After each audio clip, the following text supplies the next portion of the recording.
Hi Booktube, this is Kelly. Thank you so much for watching my channel, Books I'm Not Reading. This is the Christmas Eve edition of Friday Reads. It's also the first day of my vacation, and unfortunately I did not sleep well last night, nor did Jason. So once I get this video edited and uploaded, yeah, I'm probably gonna spend some time reading and either laying on the couch or bed. So I apologize, I'm filming this super early because I've been awake since about 4:30 in the morning.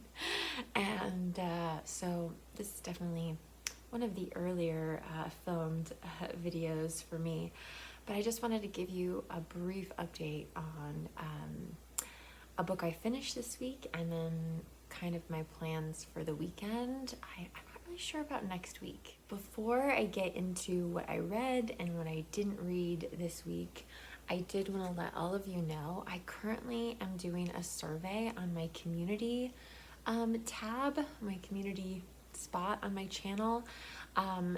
You can't access the community tab on a tablet, so you need to use your phone or your computer.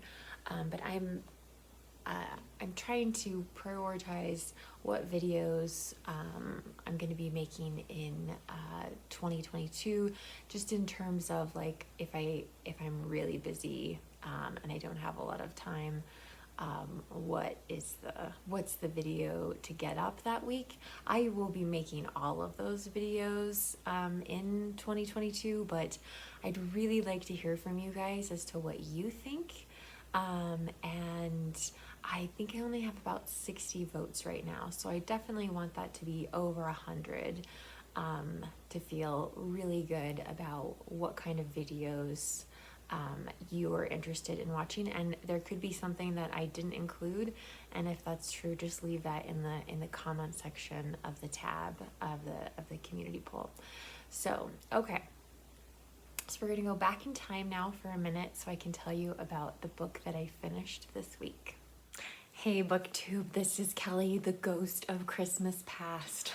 I am recording this part of my video Wednesday night because I just finished reading Village School by Miss Reed, and I actually want to give this book to my coworker, and tomorrow is the last day I'm going to see her before the holidays. Hopefully she'll appreciate a well-loved book, but I do think she would really like Miss Reed. And I could be wrong about that or not. I enjoyed this story, and I do want to read more by Miss Reed in the future. A couple things that I struggled with. Well, one thing, I was totally shocked at the use of the N-word in this book. I was not expecting that to show up. It is not the main character. It's not even adult, that and it's not spoken, it's thought. One of the students really wants to improve their education, to go on higher up from this little country school that she's in, and she says, or she thinks to herself, like, if she has to work like she will. So anyway, but mainly I was just really surprised to see that in there. The thing I think I struggled with the most in this book is I could not picture Miss Reed. Now, she is, the author and the main character, which I think, from what I understand from Gina at Gina's Tenure Books, I'm so sorry, Gina, that she later wished that maybe, she hadn't told it from like her perspective, or hadn't made Miss Reed and the protagonist the same, if that makes sense.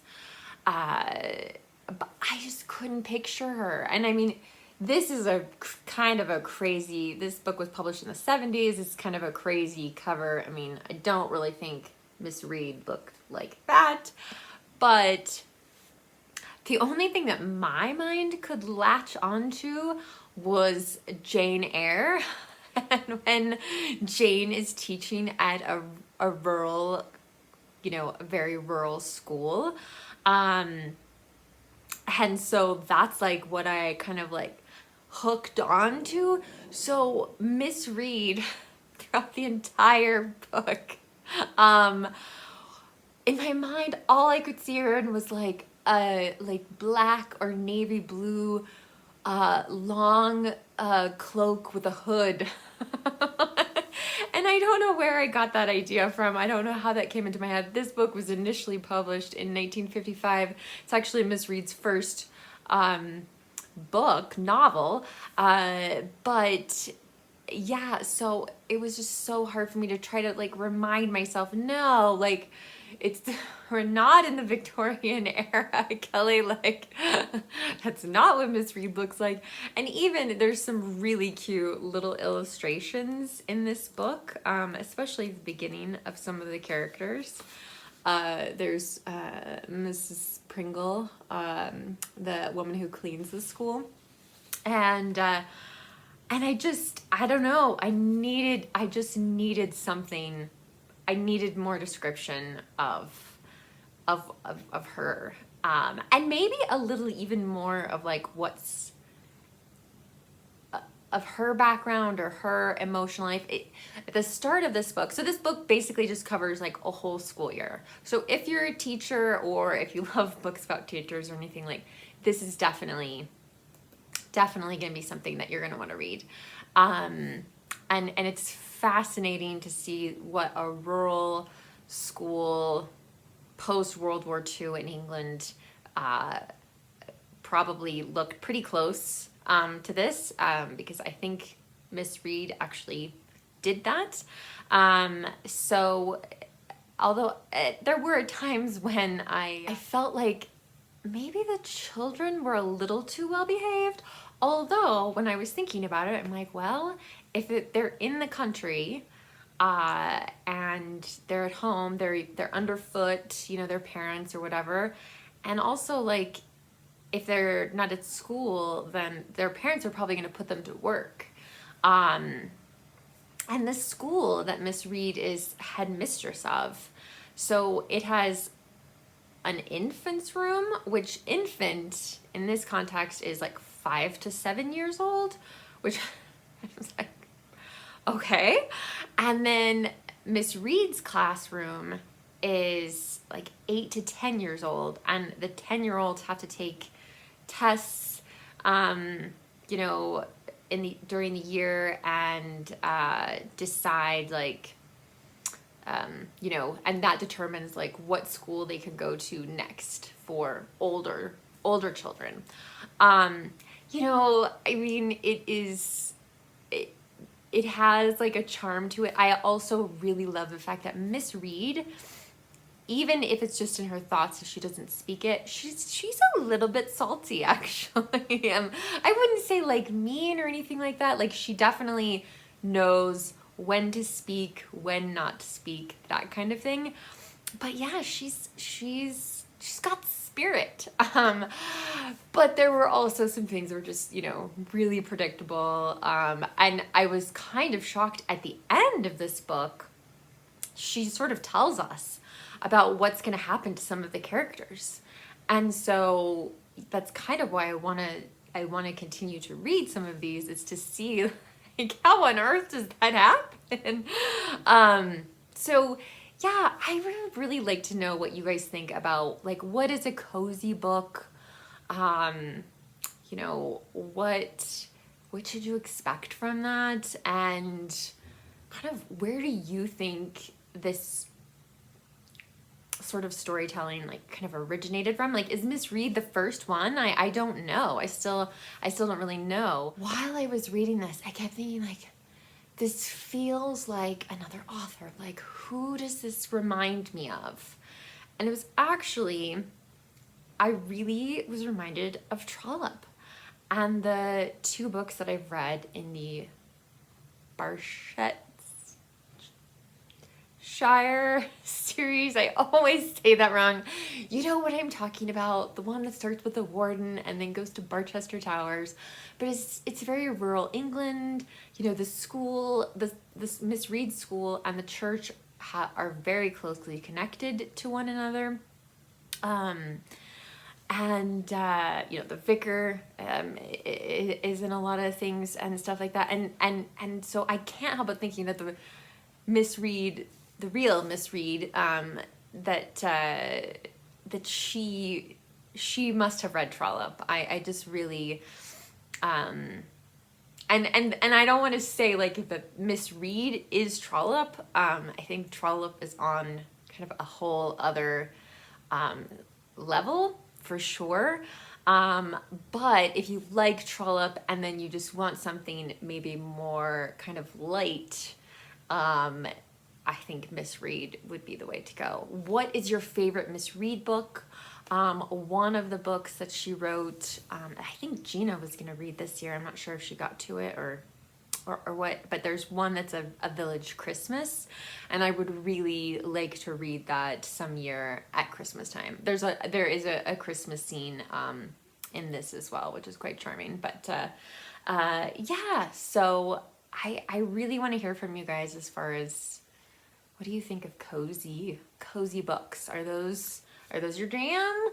Are those for once in a while? What do you think? So, okay. I'm going to go back to the Kelly of Christmas Present. I started reading A Christmas Carol by Charles Dickens. Been reading this pretty much every year for quite some time now. But yeah, I love this story so much. Katie from Books and Things has been doing a read-along of A Christmas Carol, and of course she's finished that read-along. It's only 85 pages. But anyway, I've been watching, after I finish each stave, I've been watching Katie's video, and they're so good. I'm not sure why, but for some reason this year, Katie has pointed out some things to me that I have never noticed about A Christmas Carol. And then just in my own reading, there have been things that I've seen or read that I just have really struck me this year. I was actually crying a little bit yesterday in reading parts of The Ghost of Christmas Past, which I don't think has ever happened before. But yeah, I just find it so moving and wonderful. Again, this is a super short book, and if you're at a relative's house and you come across a copy of it, like, you can read it in a day, no problem. I am hoping to finish it today. The other thing that I plan on finishing this weekend is A Poem for Every Night of the Year, edited by Allie, Esiri. So yeah, some of the poems after Christmas are kind of Christmas related, and so just seems like a good time to finish that up.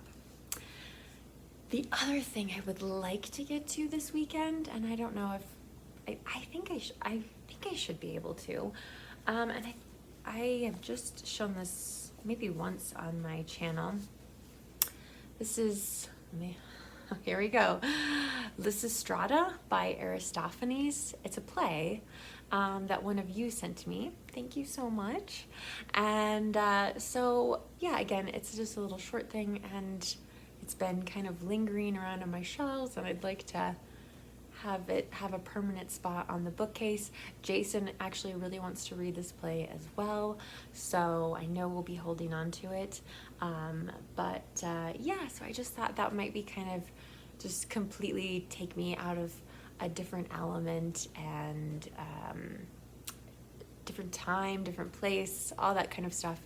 And then I will probably start reading something on my 2022 TBR. Next week, we've all goes well, and it should happen, next week I'm going to be doing my kind of how did I do on my goals in 2021, what are my goals for 2022, as well as the best books I've read in 2021. So, and that's only 10. I don't know if I said in a previous video something about 21 books or something along those lines, but it's just gonna be 10 books. I have really enjoyed watching people's goal videos and best book videos, as well as Vlogmas. I bet all the people doing Vlogmas are just about on the verge of collapse right now, or at least I would be. So I've been really impressed at their persistence in keeping up with Vlogmas, so that's awesome. Anyway, Booktube, be kind to yourself, be kind to others. Hope you have a great day, regardless of whether you celebrate Christmas or not. I would also want you all to know that one of the greatest gifts in my life is being part of this community and hearing from all of you. So please feel free to leave me a comment in the comment section about any of these books or what you're going to be reading over this weekend. Maybe you have some vacation time, that sort of thing. So yeah, I love hearing from you. If you don't feel comfortable leaving a comment, that's okay. Yeah, like if you don't want to leave a comment, like give the video a thumbs up, just so I know that you're here. And again, don't forget to respond to that survey. Merry Christmas, and I'll talk to you next week.